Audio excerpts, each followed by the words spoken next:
1,00,000 మంది శివభక్తులతో కలిసి మహారుద్రాక్ష పూజలో పాల్గొనండి. వెంటనే కాల్ చేసి మీ పేరును నమోదు చేసుకోండి. నమస్తే, welcome back to Suman TV. Present మనతో పాటు ఉన్నారు ఫ్యామిలీ కౌన్సిలర్ రజనీరామ గారు. నమస్తే మ్యామ్. నమస్తే నవీన. మేడం, భర్తల్ని మోసం చేసే భార్యలు ఉన్నారు, ప్రజెంట్ ఇంకా ఉన్నారు అని అంటే గతంలోకి వెళ్తే అప్పుడు అసలు ఉన్నారా అలాగా అంటే లేరు, అణిగిమణిగి ఉన్నారు నవీన, అసలు బయటకు కూడా వచ్చేవాళ్ళు కాదు అంటారు. ఎందుకంటే చాలా వీడియోలు మీరు చెప్పారు, చాలా వీడియోలు మీరు మాట్లాడతారు. పాతకాలంలో చూసుకుంటే ఆడవాళ్ళు అసలు బయటకు వచ్చేవాళ్ళు కాదు, ఇంకా భార్యలు అయితే అసలు గుమ్మం దాటి కూడా బయటకు వచ్చేవాళ్ళు కాదని. ఇప్పుడు గుమ్మం ఏంటి కానీ వేరే గుమ్మాలు కూడా ఎక్కుతున్నారు అనుకోండి, మనం వాళ్ళు మాట్లాడుకోకూడదు. అయితే అసలు మోసం చేసే భార్యలు ఉన్నారా భర్తల్ని అని అంటే ఒక్కసారి ఏ విషయాలు మోసాలు చేస్తారు అని అంటే? డబ్బు విషయంలోనే మెయిన్ ఉంటుంది. డబ్బే ప్రధానం. ఏ విషయానికైనా సరే డబ్బు చుట్టూ తిరుగుతుంది అనమాట. ఇంకా క్యారెక్టర్ వైజ్గా అయితే అలాంటి మోసాలు కూడా అనాదిగా జరుగుతూనే ఉన్నాయి. మరీ పాతకాలంలో లేవు, కానీ మా చిన్నప్పుడు అప్పుడు కూడా కొన్ని కేసులు చూస్తూ వచ్చాను. భర్తల్ని మోసం చేసి వేరే వాళ్ళతో తిరగడం అంటే ఒక అక్రమ సంబంధాలనే యాంగిల్లో కాదు నేను మాట్లాడడము. ఈ డబ్బు విషయంగా ఏంటంటే ఇప్పుడు కొంతమంది వాళ్ళు చేసే పనులు భర్తలకి చెప్పరు. వాళ్ళు చేసేది చేసేస్తుంటారు. అది ఫెయిల్ అయినా సక్సెస్ అయినా ఏదన్నా కానీ వాళ్ళు చేసేది చేసేస్తూ ఉంటారు. చేసేసినప్పుడు ఇతనికి ఏంటి ఇంట్లో ఏం జరుగుతుందో అర్థం కాకుండా పోతుంది అనమాట. ఎవరిని అడగాలో తెలియదు. అడిగితే గొడవ అడిగితే ఏమవుతుందో. ఎక్కువగా సైలెంట్గా ఉన్న మగాళ్లే ఉంటారు. అమ్మో వీళ్ళతో మనకెందుకులే బాబోయ్ వేగలేము. అంటే నాకు డౌట్ వచ్చింది, సైలెంట్ అన్నారు కాబట్టి అడుగుతున్నాను. అంటే ఇప్పుడు భార్య నిజంగా ఏదైనా తప్పు చేస్తుంది అనుకోండి, అది భర్తకు తెలిసింది అనుకోండి, అప్పుడు కూడా భర్త అడగడా? అడగకూడదని వాళ్ళు అనుకుంటారు ఆడవాళ్ళు.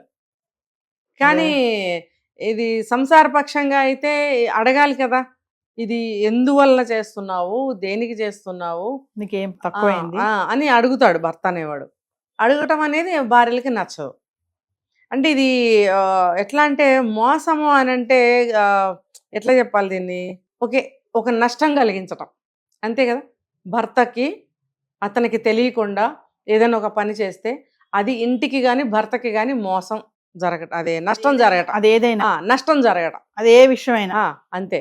ఇప్పుడు డాక్యుమెంట్స్ తీసుకెళ్లి ఉన్నారు తెలివి తక్కువ వాళ్ళు, అజ్ఞానులు, కొంతమంది మధ్యవర్తిత్వం వహిస్తా ఉంటారు కొన్ని విషయాల్లో. వాళ్ళు ఏం చేస్తారు, తెలివి తక్కువతనంగా వాల్యుబుల్ వస్తువులు తీసుకెళ్లి ఎవరికన్నా ఇవ్వడము, అవి ఎటన్నా పోవడం, మళ్ళీ తిరిగి రావు, తిరిగి భర్తకి చెప్పదు. అది మరి తెలియకుండా చేసిన పని అని సరిపెట్టుకోవడానికి ఉండదు, అది మోసం కిందకే వస్తుంది. నువ్వు చెప్పి చేయాలి కదా, చెప్తే నేను వద్దు అని అంటాను కదా, అది విలువైంది. ఏదైనా ఆస్తిపత్రాలు కావచ్చు, లేకపోతే ఒక బంగారు నగ కావచ్చు, ఏదైనా ఇంటి విషయం కావచ్చు, ఏదైనా లేదు భర్తకు తెలియకుండా ఏదైనా మాటలు మారుస్తూ మాట్లాడతారు కొంతమంది. భర్త దగ్గర మంచిగా ఉంటూ భర్త వెనకాల ఏదో ఒకటి చెడు చెప్తూ భర్త గురించి రకరకాలు ఉంటాయి. డీప్గా వెళ్ళామంటే మనకు పూట సరిపోతుంది. అంటే అసలు భర్తల్ని మోసం చేయాల్సినటువంటి పరిస్థితులు ఏముంటాయి మేడం? అసలు మోసం చేయాల్సిన ఏముంటాయి అసలు? వాళ్ళు మోసం చేస్తున్నామని అని అనుకోరు, వాళ్ళ నేచర్ ప్రకారం వెళ్ళిపోతుంటారు. వాళ్ళు హస్బెండే కదా, అది నష్టాలు వాటిల్తూ ఉంటాయి. దాన్నే మనం కాల్డ్ మోసం. అర్థమైందా? అదే అనమాట. ఇక్కడ వీళ్ళు మోసం అని బాధపడిపోతుంటారు. వాళ్ళేమో తెలియక చేసామనో, మేము ఇలా అనుకోలేదనో అలా అనుకోలేమో వాళ్ళు అంటుంటారు. ఎలా అయినా సరే ఇది మంచి పని కాదు అని తెలిసినప్పుడు నువ్వు ఎందుకు చేయాలి? ఇప్పుడు భర్త ఒక 10,000 తీసుకొచ్చి ఇంట్లో పెడతాడు ఏదన్నా ఒక పని కోసం. తీసుకొచ్చి పెట్టినప్పుడు చెప్పి పెట్టచ్చు, చెప్పకుండా పెట్టచ్చు. ఇంట్లో ఏదో ఒక అవసరం కోసం తెచ్చి ఇంట్లో పెట్టాడు, ఆఫీస్కి వెళ్ళాడు, ఈవిడ చూసింది, అడిగితే ఇవ్వడు. కాబట్టి డబ్బు తీసుకుని మనం షాపింగ్కి వెళ్ళి ఏదో షాపింగ్ చేసేద్దాం, అడిగితే నాకు తెలియదని చెప్పేద్దాం. దాన్ని ఏమంటారు మీరే చెప్పండి? అది దొంగతనం అనాలా, మోసం అనాలా, వాట్ ఎవర్ ఇట్, అది మంచి పని అయితే కాదు. మరి కొంత తెలివైన భార్యలు ఏమంటారు అంటే, నా భర్త డబ్బులే కదా తప్పే అలా అంటారు. అది ఇంకా అది జానా నెరజాన పాట పాడాలి ఇప్పుడు. నా భర్త డబ్బులు తప్పేముంది, నేను దొంగతనం ఎందుకు చేసినట్టు అవుతాను, నా భర్త డబ్బులే కదా అని అనేవాళ్ళు ఉన్నారు. లేదు, చెప్పాలి. రూపాయి తీసుకున్నా సరే తప్పుగా నువ్వు ఎంతన్నా తీసుకో, బట్ చెప్పు. ఎందుకంటే నువ్వు తీసావా అని భర్త అడిగితే అతని మనసుకేం మంచిగా అనిపించదు. అయ్యో నా భార్యను నేను ఇలా అడగాల్సి వస్తుంది అని ఖచ్చితంగా ఫీల్ అవుతాడు భర్త అనేవాడు. అలాంటప్పుడు నిన్ను అడగలేకపోతాడు. పిల్లల్ని అడిగాడు అనుకో, భార్య ఏమనుకుంటుంది, పిల్లల్ని అడ్డం పెట్టి నన్నే అంటున్నాడని ఆ ఫీల్ అవుతుందని ఈయన ఫీల్ అవుతాడు. కానీ ఏ రకంగానూ ఆయన తేలిగుట్టిన దొంగలాగా ఊరుకోవాల్సిందే. అందుకని చెప్పి ఈవిడ తీసుకున్నానని ఈవిడ చెప్పదు. దాన్ని ఏమంటారు? అంతే కదా, వంచన, మోసం రెండు ఒకదాని కిందకే వస్తాయి. అట్లా కాదు, మంచిది కాదు. నువ్వు 1000 రూపాయలు తీసుకో, 5000 తీసుకో, ఎంతన్నా తీసుకో, ఏమంటే కొంచెం అవసరమైన తీసుకున్నాను నేను, మీరు ఏ బాత్రూంలోనే ఉన్నారు లేకపోతే ఆఫీస్లో ఉన్నారు, చెప్పే వ్యవధి లేకపోయింది, అని అంటే అతను ఏం అనుకోడు, అరే నేను పలానా దానికోసం తీసి పెట్టాను నువ్వు ఎందుకు వాడావో అని 2 వాటలు వేస్తాడు, అంతకంటే ఏం కాదు. లేదు తీసే ముందు నువ్వు చెప్పు నేను ఇలా తీసుకుంటున్నానండి అని. ఆయన లేదు లేదు నేను ఫలానా పని కోసం పెట్టాను నువ్వు తీసావనుకో నాకు మళ్ళీ తీసుకొచ్చే సోర్స్ లేదు ముట్టుకోకు అని చెప్తాడు. లేదు అనుకో తీసుకోను ఒక 5,000 2,000 ఎంతకాలం తీసుకో అని అంటాడు. అది పద్ధతి. అది అది నీ క్యారెక్టర్ని రిఫ్లెక్ట్ చేస్తుంది అనమాట. నువ్వు ఎలాంటి దానివో భర్త మనసులో ముద్రించుకుపోతావు. నువ్వు నీ నిజాయితీ వల్ల అతని దృష్టిలో నువ్వు పవిత్రంగా ఉంటావు. అంటే నా భార్య చాలా నిజాయితీ పరురాలు చాలా మంచిది అని ప్రేమ పెరుగుతుంది. ఇలా చెప్పకుండా నువ్వు తీసినా నాకు తెలియదని నువ్వు చెప్పాలని డిసైడ్ అయినా అతను నిన్ను అడగాలి అని అడగలేక ఊరుకున్నా అతని మనసుకు తెలుసు నువ్వే తీసుంటావని. ఇంకెవరు తీస్తారు? పిల్లలు అంత అమౌంట్ తీరు, దేనికి తీస్తారు కదా. కాబట్టి నువ్వే తీసావని అతనికి తెలుసు. అదేదో నువ్వు నిజాయితీగా నేను ముందుగా కానీ చెప్పే టైం లేక తర్వాత అయినా కానీ నువ్వు చెప్పినట్టయితే నీ మీద ఇంకొంచెం గౌరవం పెరుగుతుంది కదా. మరి ఇది మోసమే కదా. చాలామంది జేబుల్లోంచి డబ్బులు తీసేస్తారు నవీన. అసలు నాకు చాలా అసహ్యం ఆ పని అంటే. అరే నువ్వు జేబులో చెయ్యి పెట్టి తీస్తున్నాను అంటే మనసు కలుక్కుమంటుంది. చిచ్చి నేను ఆయన ఇలా ఇస్తే తీసుకుంటే ఎంత మర్యాదగా ఉంటుంది. ఆయన అక్కడ ఉండడు, ఆయన జేబులోంచి తీస్తున్నానంటే నా మనసుకి ఎట్లా ఉంటుంది. కాబట్టి చెప్పేయాలి. బాత్రూంలో ఉన్నారనుకో, ఏమంటే ఫలానా ఆయన వచ్చాడు డబ్బు అవసరం పడింది తీస్తున్నాను అని తీ.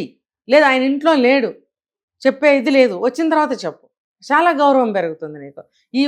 ఈ జేబుల్లోంచి డబ్బు తీసే దరిద్రపు లక్షణం చాలా మందికి ఉంటుంది. ఈ తరం లేదు ఆ తరం లేదు. మళ్ళీ అడిగితే నేను తీయలేదంటారు, అదొక అబద్ధం, దరిద్రమైన అబద్ధం. అంటే భర్తకి తెలియకుండా జోబులోంచి డబ్బులు తీయడం అనేది తప్పు అంటున్నారు. నాకైతే తప్పేనండి. తప్పు అంటే ఎలా? నువ్వు తీసుకో బట్ చెప్పు, ముందుగానే వెనకగానే చెప్పు. అది నీ హక్కే, అతను పరాయవాడు కాదు. కానీ అతను ఏ అవసరానికి ఉంచుకున్నాడో, అసలు డబ్బులు లేని సమయంలో ఆయన జేబులో 200 పెట్టుకున్నాడేమో, దాన్ని నువ్వు తీస్తున్నావేమో. ఆ 200 ఆయన వెళ్ళి రావడానికి సరిపోతాయేమో. లేకపోతే ఏదో చిన్న చిన్న అవసరాలు ఉంటాయి మగవాళ్ళకి, టీ అని ఏదన్నా ఒక సమోసా అని ఆఫీస్లో తినడానికి వాళ్ళకి చిన్న చిన్న అవసరాలు ఉంటాయి. జేబులు ఖాళీ చేసేస్తే ఎలాగా? మరి ఆ డబ్బులు కూడా తీసేస్తే ఎలాగా? అందుకని చెప్పడం అనేది ఉత్తమం. అది నీ గౌరవం పెరుగుతుంది కదా. భర్తలో సగభాగము. రెండోది భర్తది ఏది ఉంటే కూడా అది మొత్తం నీది కూడా అయినప్పుడు నువ్వు నీ గౌరవాన్ని కాపాడుకుంటూ నువ్వు హక్కుని వినియోగించు. అయితే ఫైనల్గా ఒక విషయం చెప్పండి మేడం. అయితే కొంతమంది తింగరగా ఉంటారు. ఇప్పుడు మీరు అన్నట్టుగానే ఏంటంటే ఏం కాదులే నా హస్బెండ్, నేను అడిగాను కదా క్వశ్చన్, అలా కొంతమంది ఏంటంటే అతి తెలివిగా కూడా ఉంటారు. అయితే ఒక్కసారి భర్తని మోసం చేస్తున్నారు, ఈ విషయాలు ఉంటాయి, ఈ విషయాలు ఉన్నప్పుడు ఖచ్చితంగా భర్తకి చెప్పండి.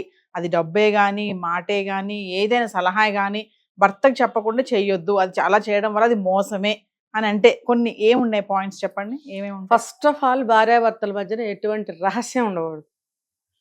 రహస్యం ఉండనప్పుడు ఏమవుతుందంటే మనసు చాలా ఫ్రీగా, అసలు చాలా గర్వంగా ఉంటుంది. ఎందుకంటే నేను ఏది దాపరికం లేదు, ఏది చేసినా చెప్తాను. చూడండి, ఇప్పుడు మనం ఒక చోటకి వెళ్తున్నాము, చెప్పకుండా వెళ్ళిపోతాం, అక్కడ ఏదన్నా అవుతుంది, మన చేతిలో ఫోన్ లేదు, ఫోన్ ఉన్నా వాడు అవతల లాక్కుని పారేస్తాడు, కమ్యూనికేషన్ లేదు, భర్తకు తెలియదు ఎక్కడికి వెళ్ళాము. నువ్వు చెప్పకుండా వెళ్ళినందువల్ల ఎంత నష్టం వాటిల్లింది, నువ్వు ఎక్కడున్నావో తెలియదు, ఫోన్ కమ్యూనికేషన్ లేదు, నీ గురించి చెప్పేవాళ్ళు వ్యక్తి లేరు, భర్త పగలో రాత్రో తెలియదు, వెతుక్కుంటే ఎక్కడికైనా వెళ్తాడు. పోలీస్ స్టేషన్కి లాస్ట్ స్టేజ్లో కదా వెళ్తారు ఎవరైనా. పోలీస్ స్టేషన్కి వెళ్తే పరువు పోయిందని ఫీల్ అయ్యేవాళ్ళు చాలామంది ఉన్నారు. మరి ఇట్లాంటి ఇరకాటంలో భర్తను పడేయటం కరెక్టా? లేదు. ఆయన ఏదో అవసరం కోసం తీసుకొచ్చి పెట్టిన డబ్బులు నువ్వు గవ్వుకుని వాడేస్తావు. రేపు ఇద్దాంలే అనుకోవడానికి నీ దగ్గర ఎక్కడిది? నువ్వు సంపాదన పర్రాలు అయితే రేపొద్దున నీకు వచ్చేదైతే కూడా ఏమంటే నేను తీసుకున్నాను అని చెప్పి తీసుకోవాలి. మర్నాడు నువ్వు రీప్లేస్ చేయాలనుకుంటే రీప్లేస్ చేయి. లేదు అని అంటే నేను తీసుకున్నానంటే ఫలానా అవసరానికి. ఆయన చెప్తాడు అవసరం ఉందా నాకు, లేదా పర్వాలేదు తీసుకో అంటాడా, తీసుకో. ఇలా ఏది చేసినా ఒక పుట్టింటికి వెళ్ళినా సరే చెప్పి వెళ్ళటం మంచిది. దీనికన్నా ముందు నేను ఇంకోటి చెప్తా. ఫస్ట్ రహస్యం ఉండకూడదు అన్నాను. రెండోది ఎక్కడికి వెళ్ళినా కలిసి వెళ్ళండి. నువ్వు ఎక్కడికి వెళ్తున్నావు అని ఆవిడ సతమతమయ్యి ఆవిడ ఎక్కడికి వెళ్తుందా అని నువ్వు అనుమానపడి ఇదంతా అనవసరం. ఒక పెళ్లి పిలుపు వస్తే నీకు ఒక్కడికే రాదయ్యా, లేకపోతే ఆవిడకి ఒక్కదానికే రాదు, కుటుంబానికి వస్తుంది. కుటుంబ సమేతంగా రండి అని చెప్పి రాస్తారు. రాసినప్పుడు భార్యాభర్తలు వెళ్ళాలి. మరి చిన్నపిల్లలు అయితే తీసుకెళ్తారు, ఒక వయసు పిల్లలని అయితే ఇంట్లో ఉంచి వెళ్తారు. కాబట్టి అది చూసుకుని మీరు వెళ్ళండి. తర్వాత ఒక షాపింగ్ చేశారా, బడ్జెట్ మెయింటెనెన్స్ కోసం ఒకళ్ళు ఎక్కువ ఖర్చు పెడుతుంటే వెనక నుంచి ఒకళ్ళు కంట్రోల్ చేసే అవకాశం ఉంటుంది ఇద్దరు కనుక వెళ్తే.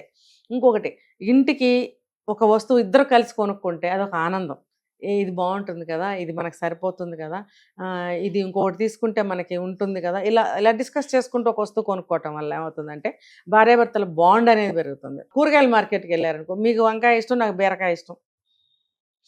వంకాయ ఇష్టం అంటే వంకాయ లేకుంటే ఆయనకి బీరకాయ ఇష్టం, మరి బీరకాయ కొనవా, ఆయన మనసులో అనుకుంటాడు దీనికి వంకాయ ఇష్టం కూడా వంకాయ ఉంది, నాకు బీరకాయ ఇష్టం, నాకు బీరకాయ ఎందుకు కొందో అని లేకుండా అనుకుంటూ ఈ వంకాయ, బీరకాయ, బెండకాయ ఇలా అనుకుంటూ కొనుక్కున్నాం అనుకోండి, అదొక ఆనందం. ఏదైనా సరే ఎక్కడికైనా సరే వెళ్ళారు అని అంటే ఇద్దరు కలిసి వెళ్ళటం వల్ల అనేక లాభాలు ఉన్నాయి. బడ్జెట్ చక్కగా కంట్రోల్గా ఉంటుంది, సజెషన్ ఒకళ్ళదొకళ్ళకి ఉంటుంది, దానివల్ల ఇద్దరి మధ్యన బాండ్, ఒక ఒక ప్రేమ అనేది, ఒక ఆనందం అనేది పుడుతుంది ఇద్దరి మధ్యన. పుట్టినప్పుడు ఇంకా మనం వేరే సైంటిఫిక్గా మాట్లాడుకోవాలంటే డోపమైన్లు ఇవన్నీ మాట్లాడుకోవాలి. వాటి వల్ల ఏమవుతుందంటే ఆనందం వెల్లివిరుస్తుంది. ఆనందం ఎక్కువైనప్పుడు ఏమవుతుంది, ఇష్టం పెరుగుతుంది, ఎలా ఉన్నా సరే ఇష్టం పెరుగుతుంది. ఎందుకంటే మనసు కనెక్ట్ అయింది ఇక్కడ. మా ఆయన మంచి మనసు ఉన్నవాడు, అప్పుడు మోసం చేయాలన్న థాట్స్ కూడా రావు, అసలు అవకాశమే లేదు. రహస్యాలు పెట్టకండి, ఎక్కడికి వెళ్ళినా కలిసి వెళ్ళండి, ఏది కొనుక్కున్నా డిస్కస్ చేసుకుని కొనుక్కోండి. ఏ ప్లేస్కి వెళ్ళినా సరే ముందుగా డిస్కస్ చేసుకుని ఆ ప్లేస్కి వెళ్ళాలా లేదని నిర్ణయించుకుని వెళ్ళండి. తీరా అక్కడికి వెళ్ళాక నేను వద్దంటే అది వెళ్దామంది, అది వద్దందా అంటే నేను వెళ్ళాను, ఇలాంటి అక్కడ నలుగురు మధ్యలో రాకూడదు. ఇలా ఏదైనా సరే చెప్పకుండా ఎక్కడికైనా వెళ్తే అది కూడా మోసం కిందకే వస్తుంది. ఈయనకి ఇష్టం ఉండదు ఆ ప్లేస్కి, ఈమె వెళ్ళింది, అప్పుడు ఎలా ఉంటుంది ఈయనకి, నాకు చెప్పకుండా వెళ్ళిపోయింది, వద్దంటే మానేయాలి కానీ నాకు చెప్పకుండా నన్ను వదిలేసి ఒక్కటే వెళ్ళటం ఏంటి అనేది వస్తుంది ఈయనకి. కాబట్టి ఏదైనా సరే ఇలాంటివి కూడదు, ఒకరినొకరు గౌరవించుకోవాలి. అప్పుడు భర్తలు కూడా ఎందుకు బాగా చూడరండి, ఎందుకు బాగా చూడరు చూడండి. కొన్ని జంటలను చూస్తుంటాం అసలు సంబంధమే ఉండదు, ఆ అబ్బాయి మన్మధుడిలాగా ఉంటాడు, ఆ అమ్మాయి అసలు చాలా తక్కువ ఇదిగా ఉందనుకుందాం, జోడి అంత బాగోలేదు, అయినా ఎంత బాగా చూస్తాడో అమ్మాయిని. అది కావాలి, మనసు అందాన్ని చూడాలి. అంతేగాని నా మగుడు నల్లగా ఉన్నాడు, ఆ అబ్బాయి ఎంత పొట్ట ఉంది ఇలా అనుకుంటే ఎట్లా, అతను నిన్ను ఎంత బాగా చూస్తున్నాడు అది చూసుకో, అది చూసుకుంటే నీ జీవితం ఎంత బాగుంటుంది కదా, దాన్ని ఏం చేసుకుంటావు నువ్వు అందాన్ని.